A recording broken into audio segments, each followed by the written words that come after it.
Hey folks, thanks for joining us today at this new episode of Puff Cigars, and today we're continuing our Añejados series. We are at today actually we are at the Romeo Y Julieta Añejados, Torpedo, Piramides, whatever you like to call it. This is it. 1 1/8 inch gauge of 52. Known to be light to medium bodied. We're about to experience that and share that with you. Again, a little recap: these are hand rolled, aged for about 5 years, perfect conditions of preservations in Cuba, and the Romeo Y Julieta Piramides, Torpedo, whatever you want to call it again. It was presented as a special edition in limited quantities.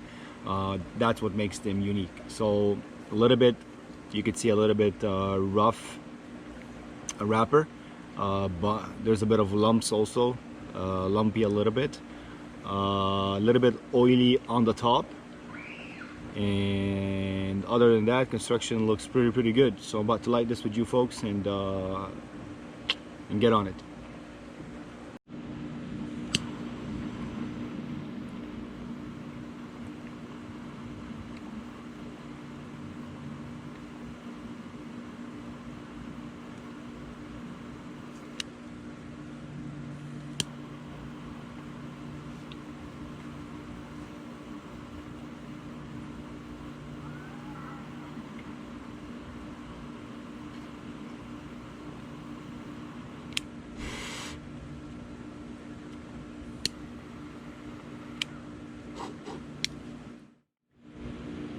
So after lighting it up, going a bit with the aroma, it smells really good. It has this this floral burn and a bit of cedar wood on it. The aroma is amazing actually.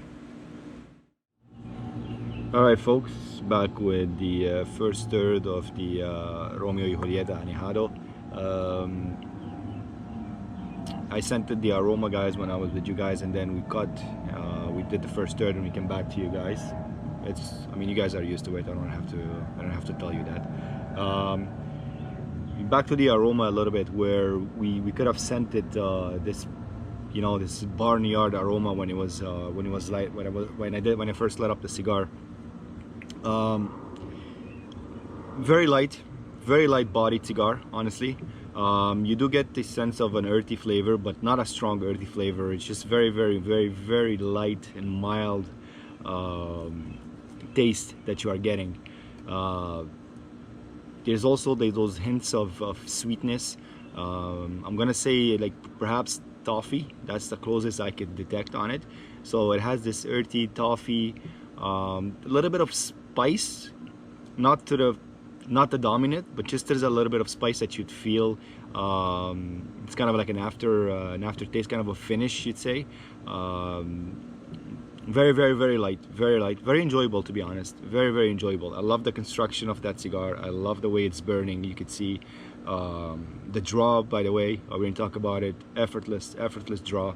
Amazing. I wish I could have bought more, honestly. Like, I wanted to get more, but it was so limited. When I went to buy, I bought two. One I already gifted to someone, and this is I'm doing the review on. But if I can put my hands on more, trust me, I'd buy. It's something to keep in your humidor, perhaps age more. There are certain rumors that say that this was aged for 10 years before releasing it. So you know what? I believe it, honestly. Like, after tasting it right now, it does taste very awesome, very good. Even though it's light, but it's packed, well rolled, amazing. And I'm always afraid of the Torpedo shape because of the draw and the knots, but this one, wow, it's very good. All right, folks, stay tuned. Let me transition to the second, and I'll get back. Folks, back with the second third on the Romeo Y Julieta Añejados Piramides. So the transition from the first to the second third, we are mostly transitioned to, that I could say is mostly on the still on the earth notes, but you could say that the actual pepper just took a good part of the second half, so you get a bit of more peppery. Not to the point to say that it's dominant, but you'd feel it a bit more than the first half. You see that transition between the first and the second half. Well, the actual pepper notes started to get more evident right now on your palate.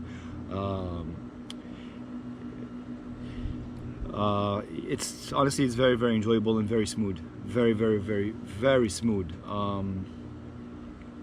There's also like a little bit of nuttiness into it. Yet I'm not sure what exactly, but you could get that feel.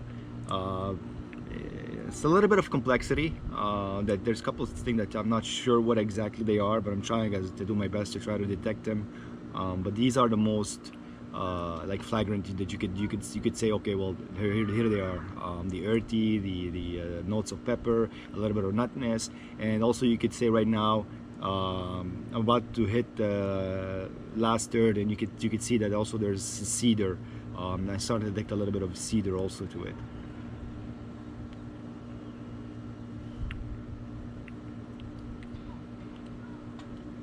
Yeah, so this is pretty much it.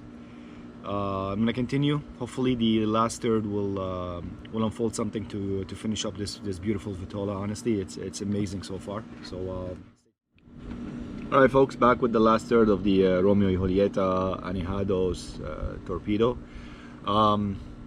So transition from the second to the last third, similar with, I could say, more focused on the cedar wood taste, blended with the earthy flavor, and also the hints of peppers, white pepper perhaps, because it's not that strong, so I'm saying probably it's white pepper that it's there.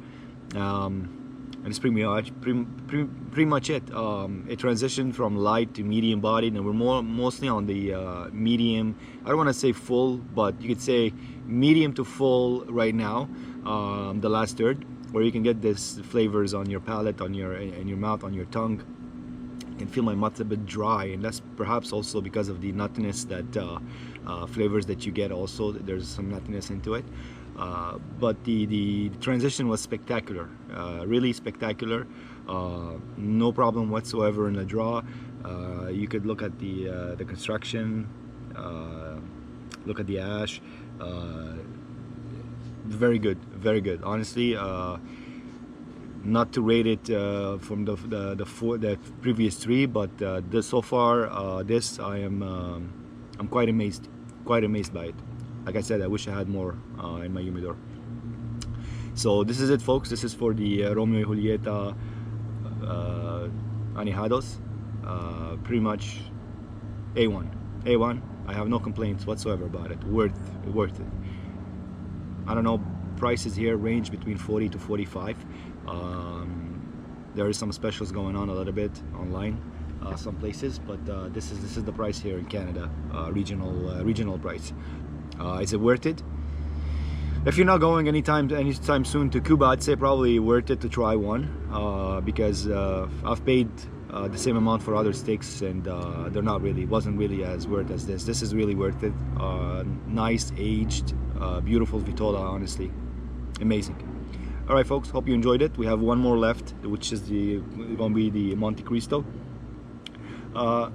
In the next episode, folks, you might see a pre-recorded episode that we had done in the past but was never published. So we might see this coming in for the next week or so. I'll be taking a little bit of a break from the channel, and I'll get back on it whenever I can. And we'll see if we can continue on a weekly basis or not. Perhaps we'll push it to bi-weekly. I'm kind of a bit busy on other projects right now.